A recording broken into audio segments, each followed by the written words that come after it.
सदाशिवसमारम्भां शङ्कराचार्यमध्यमाम् अस्मदाचार्यपर्यन्तां वन्दे गुरुपरम्पराम्।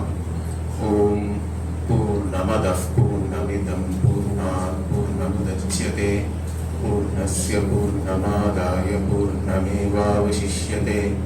ॐ शान्तिः शान्तिः शान्तिः। So we will be looking into the Paingala Upanishad. That is the text we are going to cover now.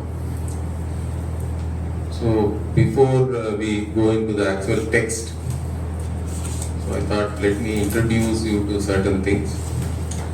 First thing is you all come for a Vedanta retreat. Vedanta means what?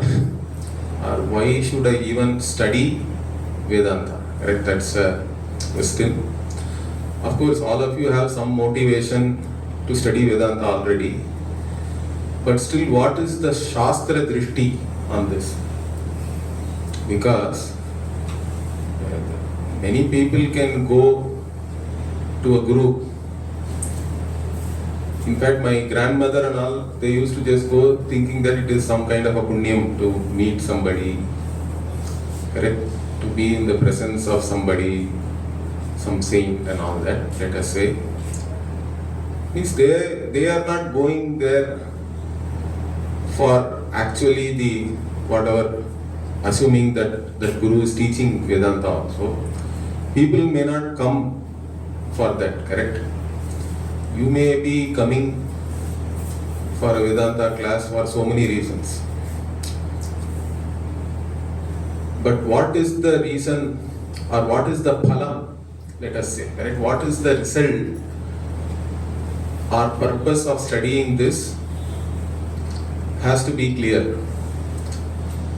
Otherwise, you may not get the result which you can actually get. Okay, because let us say you go to a university. Even in university, you can study Upanishad, right? They may teach you like philosophy. Okay. So under the philosophy department, somebody may teach Upanishad. You can even go to Harvard University and study, or Oxford, or some Indian university also, hopefully. Although in India, they really did not teach our own traditions and all that. They stopped teaching. One way it is good, I think.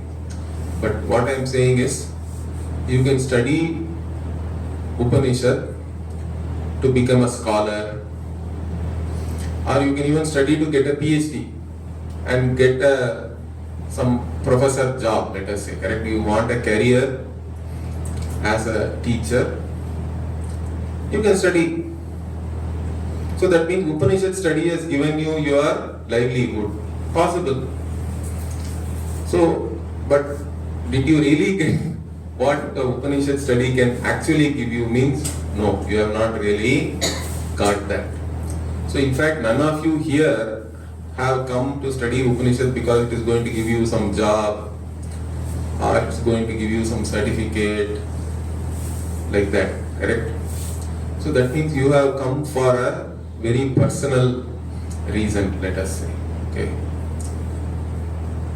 And what can that be?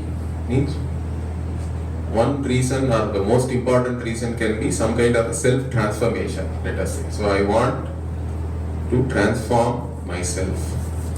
Now why do I even require self-transformation? I require self-transformation only because I don't or I cannot accept myself as I am, correct? Otherwise you don't require any self-transformation. You can rest in peace. Like some people put, if somebody dies, they put rest in peace nowadays, or RIP. They don't even type it entirely. So some fellow has died means they all put RIP. It looks crazy, correct? But anyway, even that rest in peace, it's not really our idea. Understand that. It's not a dharmic thing. It's a specifically Christian idea that even after you have died, you have to be there in limbo till some judgment day, and then either you will go to hell or you will go to heaven. Till that time you are in limbo, as they call it. That is what they are saying, rest in peace and all that. We have no rest in peace. In fact, we have no rest at all. Our apara karma is entirely about after this physical body is gone, you have to immediately take a preta sharira. And the 10 days karma we do is to nourish that preta sharira so that it can travel wherever it has to go. Okay, according to the karma, it can go to either, it has to go to Pitriloka and then Yama Dharma will again send somewhere, correct? Whether it is Swarga Loka or Naraka Loka or back to this Bhuloka, let us say. So there is no resting or anything, correct? You are always traveling. Even after this body is gone, your travel is not going to come to an end. So there is no question of resting in peace and all that. It is actually a wrong idea. In fact, it's not even our idea. Anyway, I digressed a little bit. But even there, I think the samsaritvam, what we call samsara in Sanskritam, means what? Samyak sarati iti samsara. Samyak sarati means you travel very well. You go from one thing to another, means without any stop. You are going from one to another to another to another. Now that actually represents a typical human being's life, because even as a human being, I look upon myself as a limited being. Whichever way I look at myself, I am limited because my identity itself is based on this body, mind, sense complex, correct? I have a certain body, I have senses, and I have a mind. And my identity with reference to them has been foisted on me, you can say, because as soon as I was born, I did not really have an identity or anything. But when you are young, you are told that you are so and so, you are the son of so and so, or daughter of so and so, or you have come in this family, this kula, this whatever country, etc. And then that identity you swallow, or you are made to swallow. Like babies and all, we put potradu, we say in Tamil, correct? I don't know what they say in English. Basically, you feed them, whether they like it or not. You have to feed the baby sometimes, correct? Like that, you have been given certain identity, then you have all swallowed it without any analysis. That is what is called avichara siddha. Means you have not done any vichara, like Swamiji was saying in the morning, correct? Vedanta is all about who am I? But then that question itself may be meaningless to many people because they think that they already know who they are, correct? If I go and ask somebody who are you, you are going to give some answer. So that means you don't have any confusion with reference to who am I. So why should I even ask that question? Or why should I study that? Why should I come all the way here to know who am I? I know who am I. Because I have a certain identity already. But the problem with that identity is, since it is based on this body, mind, sense complex, all the limitations of the body are your limitations. Is that correct? So if your body is not very tall, then you have a complex. I am very short. If it is fat, then you have some other complex. If the hair is black, you have some complex. If it is white, you have some other complex. So like that, there are n problems can be there with the body, and your identification with the body means that all those problems are your problem. Similarly with your senses also. You may be having, your senses may work very well sometimes, but even that can be a problem, correct? Some people have extra sensory nose. So sometimes not having a very sensory nose is an advantage. Some people have that as a problem actually. Or your eyes are supposed to see well, but if it does not see, means you have some other problem. You think that I am handicapped. So with reference to your sense organs, you may think that you are differently abled and all they say nowadays. That is only a euphemism and all that, correct? That's okay, you can say somebody is differently abled, but even the difference is a problem. I am different from others itself is a problem. So your identification with your body, with your senses and your mind also. So mind is where knowledge is, and mind is where ignorance also is. Mind is where memory is. Mind is where all your emotions are. Now all these, with reference to all these things also, I have a problem. If you are very emotional, then even that itself is a problem. You say, no, I am so emotional. While saying that only you start crying. So that itself is a problem. Or you think that I am very knowledgeable and you are very proud and all that. Or you think that I am an idiot, I am stupid, I am good for nothing because my knowledge is so less, others are so they know so much more, etc.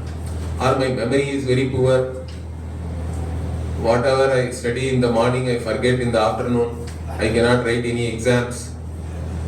So all these things are, wherever you look at it, you have limitations and limitations only.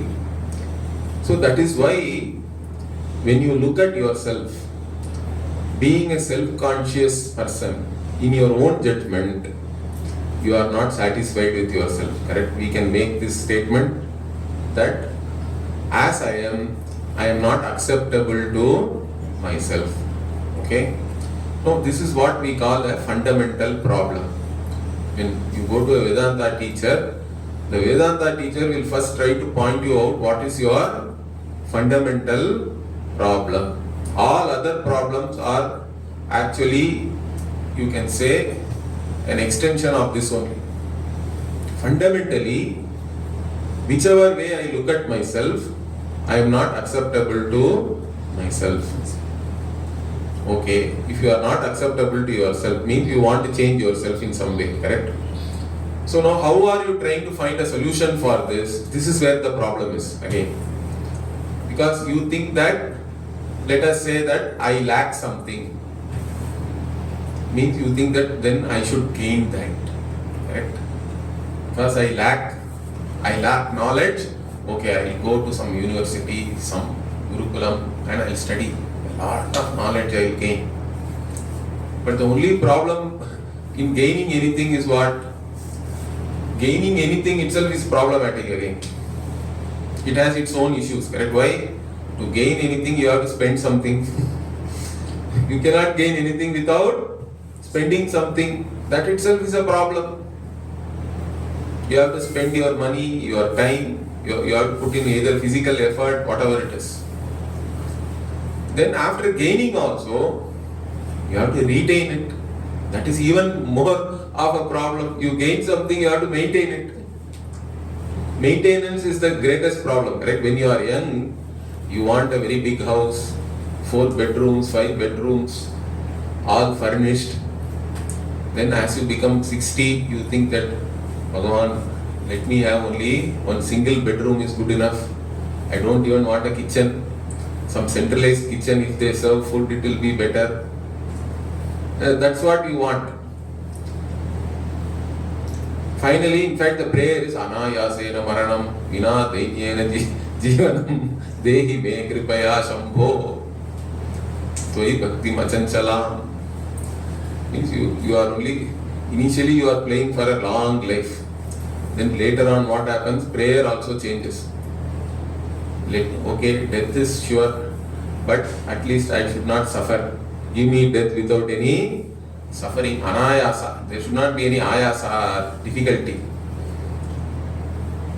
So like this, your prayers change, what you want changes, but the fundamental fact that you are a wanting person never changes. Is that clear? Whatever you may gain, by gaining something, the very fact that you are still a wanting person has not changed. It is never going to change. Why?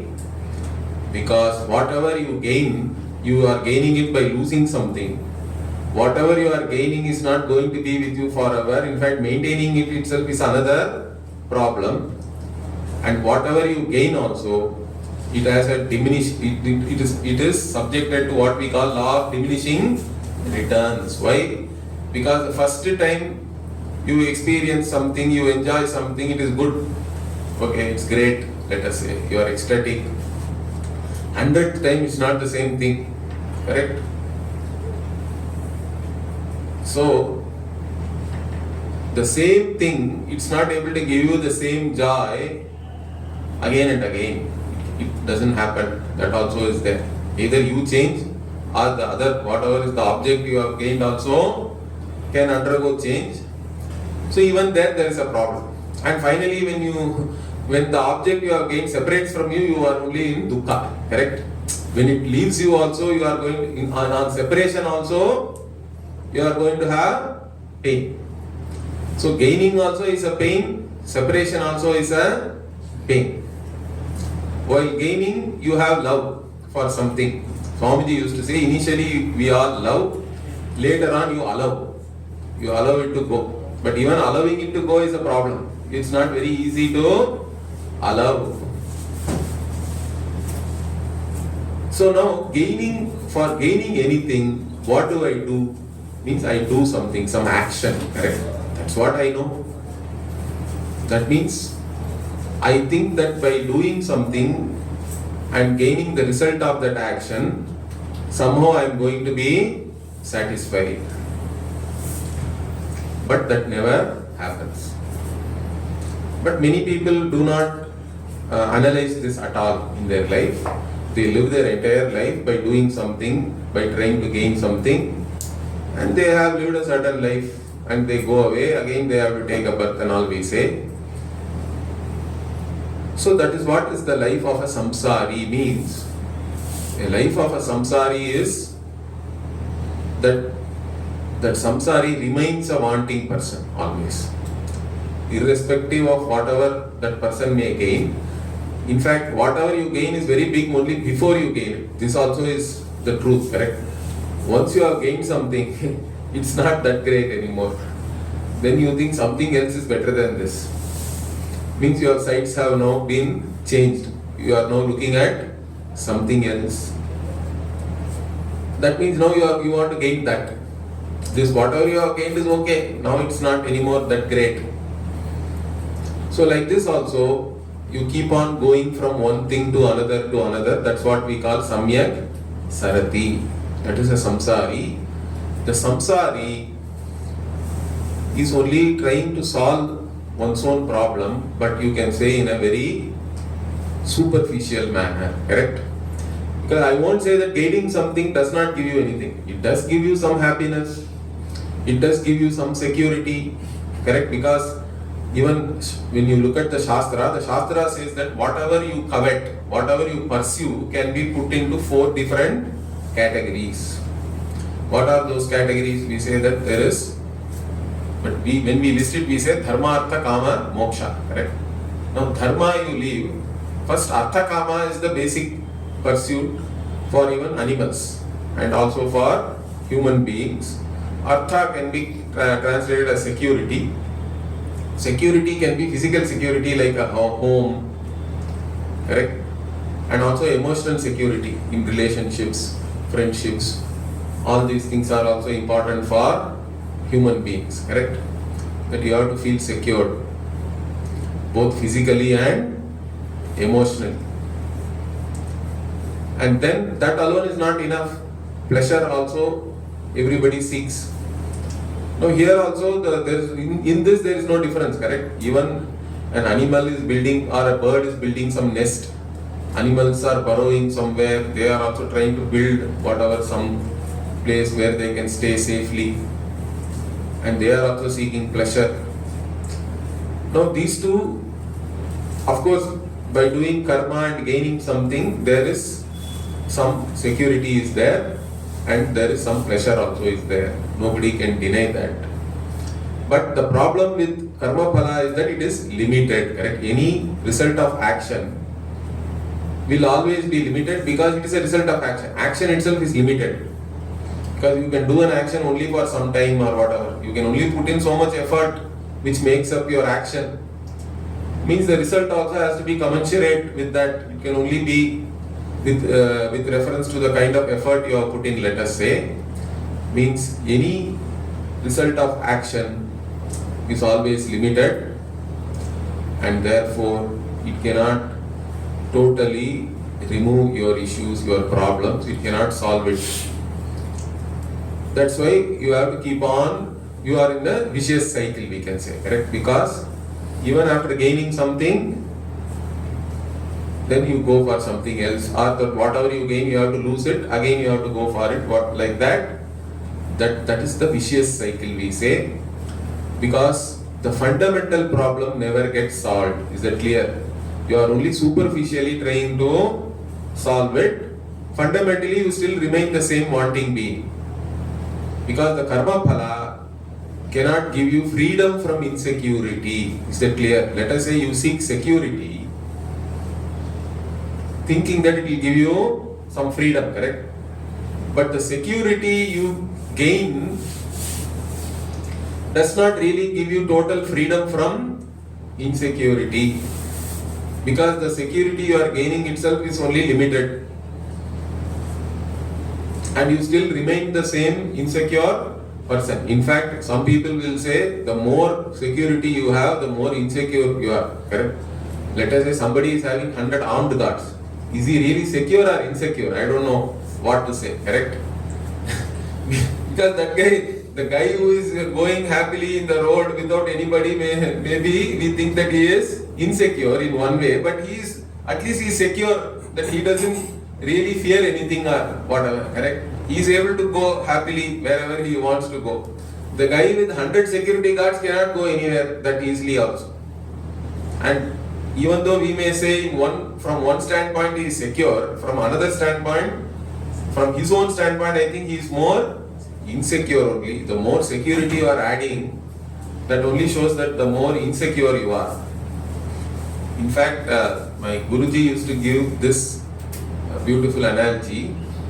So let us say that you got hurt and whatever, you have some fracture in your leg or something like that, you are not able to walk properly. So what do the doctors will give you? Some crutch, let us say, correct? No, the crutch is like all the karma phala, because you are not secure on your legs. You want to have crutches, correct? But what you really require is freedom to walk on your own two legs. That's what you want. You want freedom from the insecurity.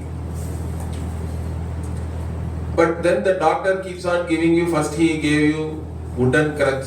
You complain wooden crutch is too heavy. Okay, I'll give you carbon composite crutch, which will be very light. Even then it's not very stylish. Okay, I'll put some gold plated or whatever. No, that doesn't really solve anything, right? You can keep on having better crutch, but that doesn't mean that you have become free on your own two legs. What you really require is freedom. But what you are getting by karma phala is only better and better crutches, maybe. That's all you can get. Means that doesn't really solve your fundamental problem. So that's what one has to understand. So then how do I solve this problem? Is there any solution at all? Because I don't know anything other than doing karma, correct? Whether it is Vaidika karma or Laukika karma, all I know is that everybody, society has only told me to look for success in life, means some career, earning money, etc., etc. There is a standard outlook is there with reference to all these things, and I am also going along with that. But if I analyze that, you have to also agree that it's not going to give me really what I really want. Okay. So what I really want, even that question, no, we can even look at it from another angle. What is the other angle? You go to anybody and ask, what do you really want? They say, I want to be happy. Correct? That is the basic thing. We don't even have to look at it into dharma, artha, kama, etc. What do you really want? You go anybody on the road also, you can go and do a survey. What do you really want? Means I want to be happy. Correct? That will be the answer. Now you ask further some questions. Do you want to be happy in the morning, in the afternoon, or in the evening, or at night? when do you want to be happy? What will they say? No, I want to be happy in the morning also, in the evening also. In fact, I want to be always happy. Don't ask me when do you want to be happy. I want to be always happy. Okay. Where do you want to be happy? You want to be happy at your home, at the ashram, or at your office, or while commuting? Where do you want to be happy? Means there also they will say, no, I don't want any restriction there. I want to be happy everywhere. So everybody wants to be happy everywhere and all the time, correct? That means you want to be happy in an unqualified manner, which is free from space and time itself. Is that clear? Wherever you are, you have to be happy. Whenever it is, you have to be happy. Means basically you are seeking something which is not restricted by space-time. Means you are seeking the limitlessness itself. You are seeking the limitless happiness. Now, can you get this limitless happiness by some limited pursuit, by pursuing something limited within this world? That is the next question. Can you get it? Means you can never get it. Because whatever you pursue in this world, and even assuming that you gain it, it's not going to be there with you forever, and it's not going to give you happiness forever at all the places, at all the time, etc. It's not going to happen. That all of you know that. Then why are you still going after all these things? Because you only told that you want to be happy all the time, correct? Everywhere. If that is what you really need, why are you even pursuing all these things which is not going to give you that? So can you honestly answer that, or at least look at it this way? If you look at it this way, then you will know that all my worldly pursuits are really not going to give me what I really want. It may give me some temporary relief, I don't deny that, but it's not going to really give me what I really want. Now if you have clarity with reference to that, so what I really want is limitless happiness, is limitlessness. Now limitlessness means that limitless is actually freedom from all wants, correct? You can also look at it like that. The want may be from any angle, but I want freedom from all those limitations or wants, and I cannot get it by gaining anything in this world. Not only in this world, our Shruti comes and says, even hereafter, wherever you may go, because all these theologies are only tourism promotion, correct? They are all coming and telling you that, okay, we all also agree here this is no good. This earthly life is no good, but you follow me. I will take you somewhere. I will take you to Golok Vrindavan, or Vaikuntha, or Kailasha, or some other heaven. Some desert heavens are all very funny. Okay, they say that you will have a lot of trees, gardens, then rivers of wine, all these things. Desert, garden and all we also have, it's not a big deal. For desert people it is big deal maybe. So their idea of heaven is like that. But even all that heaven, whether you will really like it once you go there, you don't know. Understand that. There is no cricket in heaven, let us say. Then most of India will not like it. Okay? So what are you going to do? So they are doing some tourism promotion.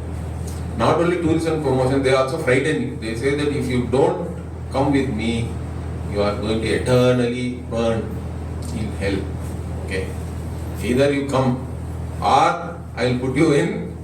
So the one side they frighten you, another side they are showing you all this nice picture. And they want to follow, they want you to follow and all that. They have their own agenda. Let us leave that also.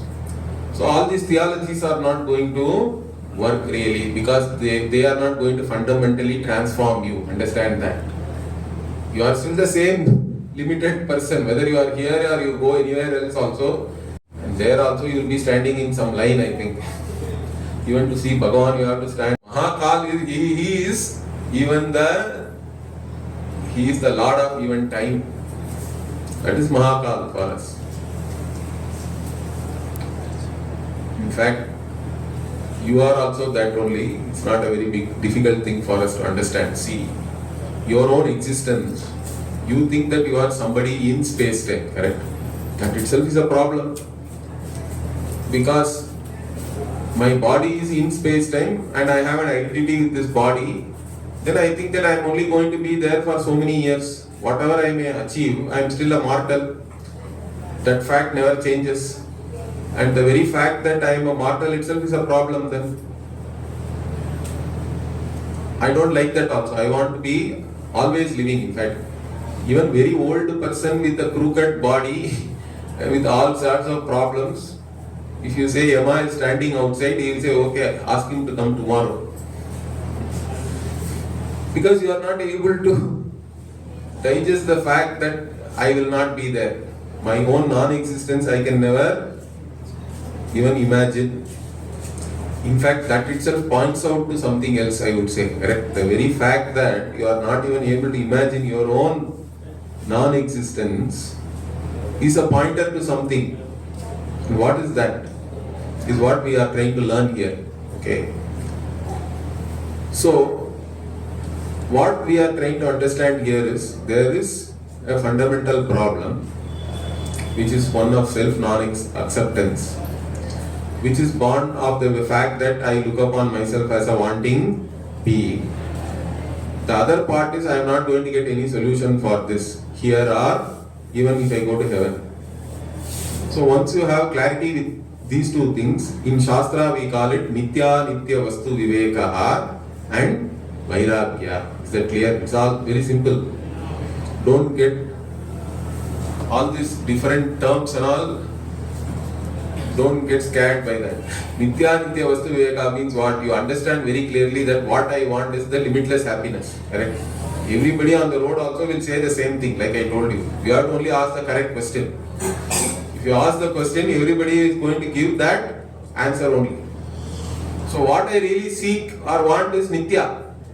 But what I am doing for that, I am looking for the answer in Anitya things. That itself doesn't make any sense. So once you understand that what I really require is Nityam, limitless, then you have understood, you have a discrimination between what is Nitya and what is Anitya. The next point is, once you have clearly understood that Anitya is not going to give me what I really want, you are not anymore interested in anything which is Anitya. You don't have to hate it, understand that. Vairagya is not about hating something or whatever, running away from something and all that. You have to objectively understand that it's not going to give me whatever I really want. So you can be non-challenged also. I'm not really interested in all that. Okay. So once you lose interest in that, that is Vairagya. So Viveka Vairagya is where you start.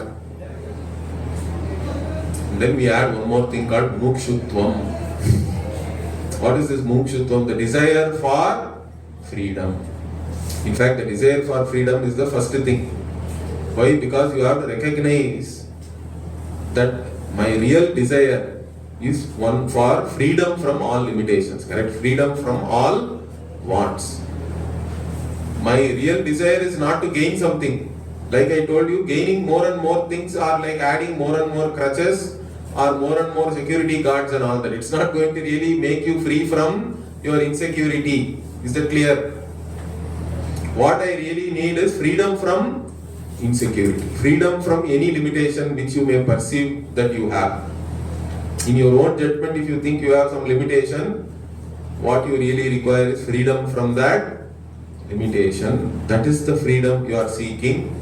You are not seeking any one particular object or any one particular thing really, or even categories of things. Basically, the problem is centered on yourself. Understand that.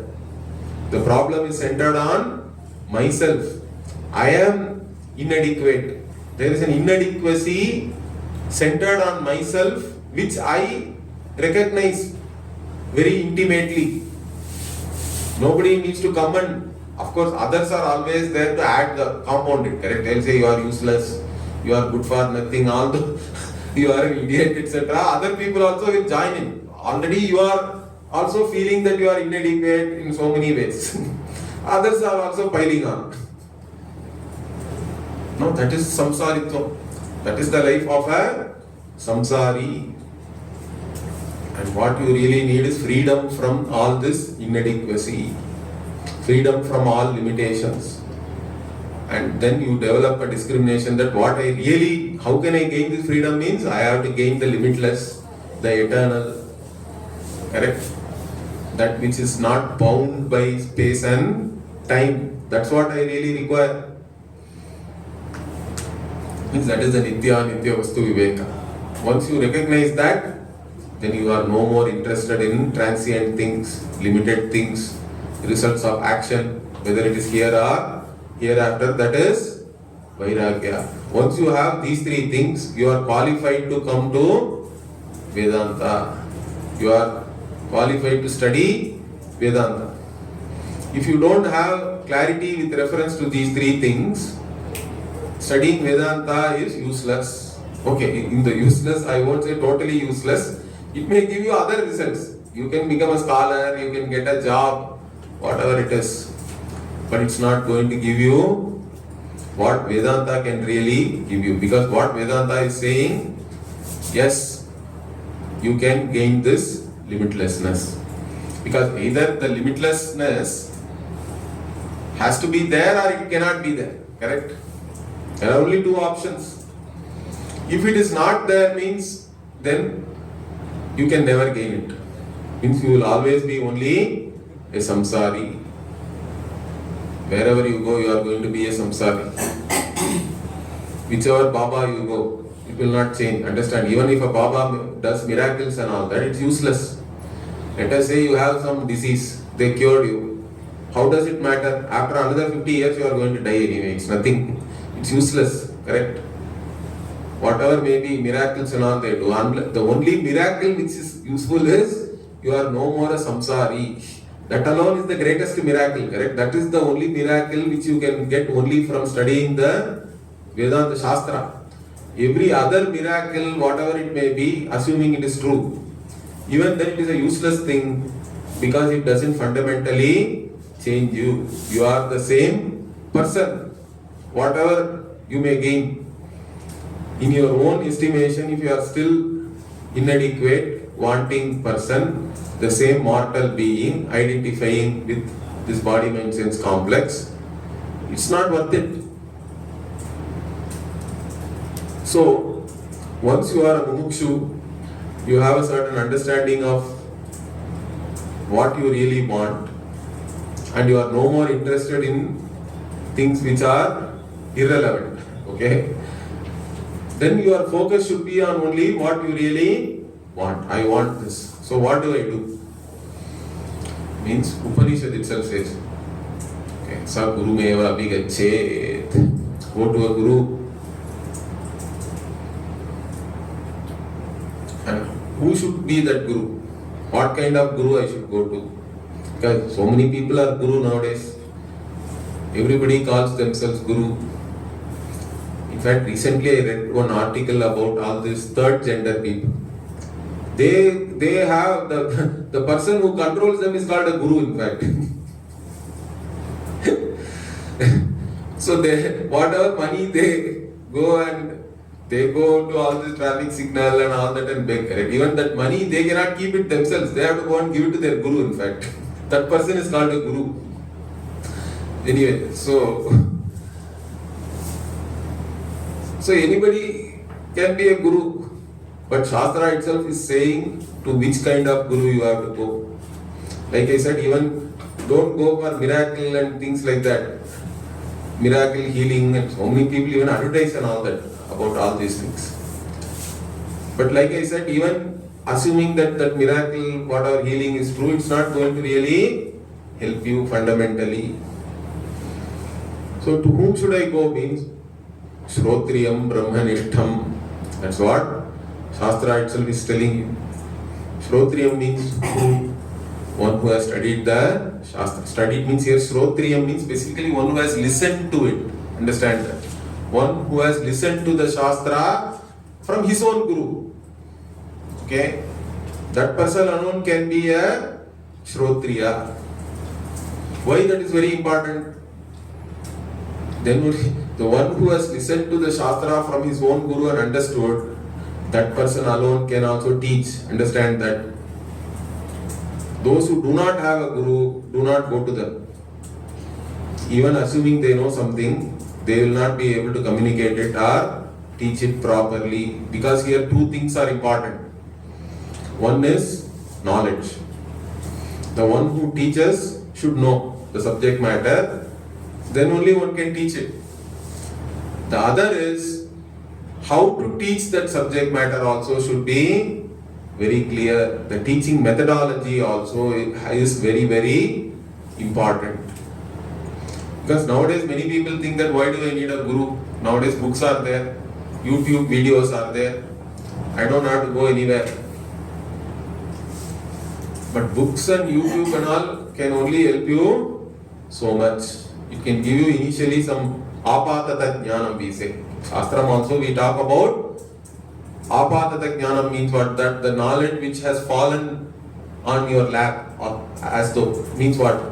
Whatever you have just discovered by yourself. Okay, some general knowledge you can say. But it is not definitive knowledge or clear knowledge. So apatata jnanam, for that all these books and whatever nowadays you can include YouTube videos or whatever internet videos and all you can include. But still you have to go to a guru and study properly, systematically, because this is also a subject matter to be studied. What is the subject matter here? Myself. I am the subject to study. All other knowledge which you have gained in your life till now is all objective knowledge. Understand that. Because the subject is already taken for granted. If people have foisted an identity on you, I told you, and you never then analyzed about that. You have taken yourself for granted. Afterwards, all the knowledge which you have gained is all about the world around you, correct? Not about yourself. So any knowledge, whatever you went to university, all scientific knowledge, everything is only objective knowledge. In fact, science itself restricts itself by saying that it will only study objectively, correct? Scientific knowledge means they say that I want to study everything objectively. They have a scientific method also. So using the scientific method only, the scientific knowledge is being gathered, let us say.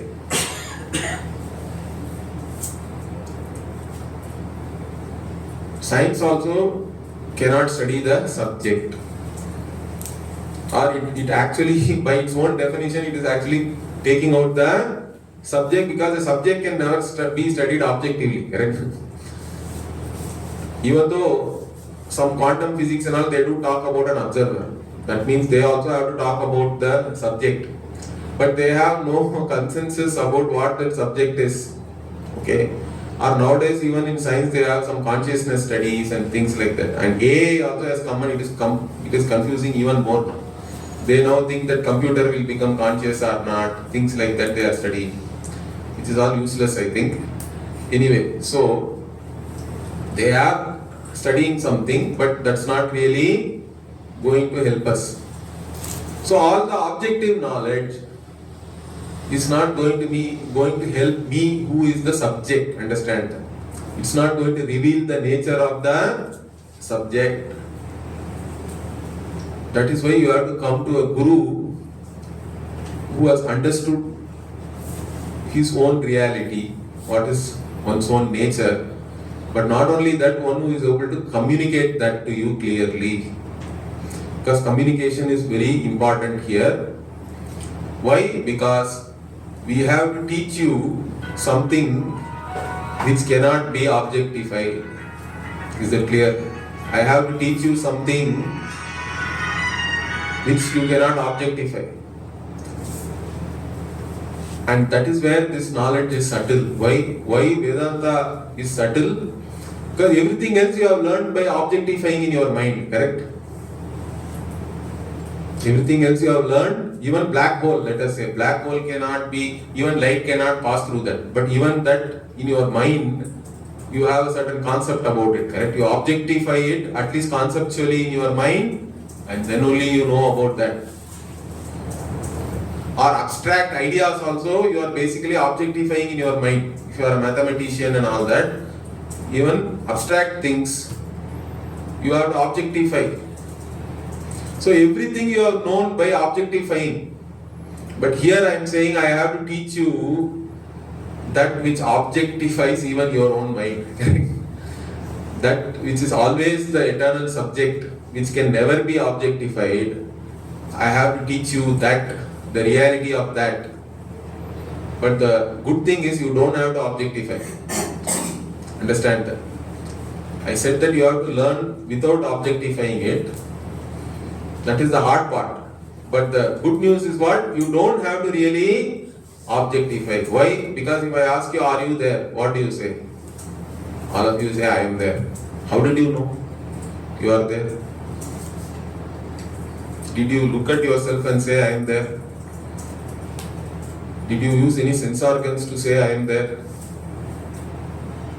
You smelled yourself, you touched yourself, you did like this, okay, I am really awake, okay. After 45 minutes of Vedanta, I have to do this, to really say that I am there. So did I do all that? I don't have to do any of that, correct? I don't have to use any means of knowledge to establish my own existence. Because I am implicit in any operation of whenever knowledge takes place, I am always there, correct? I am implicit as the knower, I have to be there. The knower only uses the means of knowledge to know something. So without the knower, there cannot be any activity, knowledge activity at all. And to know the knower, you don't have to use any means of knowledge, understand that. You don't have, if you cannot use any of your sense organs, you cannot do any inference also, correct? Because inference is based on only perceptual knowledge, at least normal inference. So you don't also say that I am there because I am married or whatever. Even that is not required. So your own existence is revealed to you without the use of any means of knowledge. And that is your reality. In fact, you are a self-revealing, self-existent entity, conscious entity. Correct? That much you can understand. All of you can understand. I am a self-revealing, self-existent, conscious being. The only question then is this conscious being limited or limitless? How many conscious beings are there like this? Is there only one consciousness or there are many consciousnesses? These are all the questions we have to answer. Okay, is that clear? Because see, one simple thing, the starting point of Vedanta itself is what? Even Swamiji, I think Satsvarupananji mentioned, right? He said that the knower is always different from the known. Correct? The only primary sadhana to start with in Vedanta is what? I am not whatever I know. Correct? Whatever is an object of my cognition is not I. This all of you can accept, correct? If I say that you are not whatever you know, you will all say, okay. You can shake your head in agreement very vehemently. So now what is the implication of this statement? Let us try to understand that. Correct? You have agreed to this statement, I am not what I know. Now what is the implication? Okay, let us take this mic. I know the mic. I am not the mic, correct? There is no confusion with reference to the mic. Nobody says, I am a mic, I don't have good sound. Like that you don't have any complex. Mic is mic, I am I. Okay, this cloth, so there is no confusion. Even though it is very near this body, I don't confuse. This cloth is cloth, I am I. But what about here? As soon as the skin starts, confusion also starts. Because do you know this body or not? The physical body is an object of your knowledge.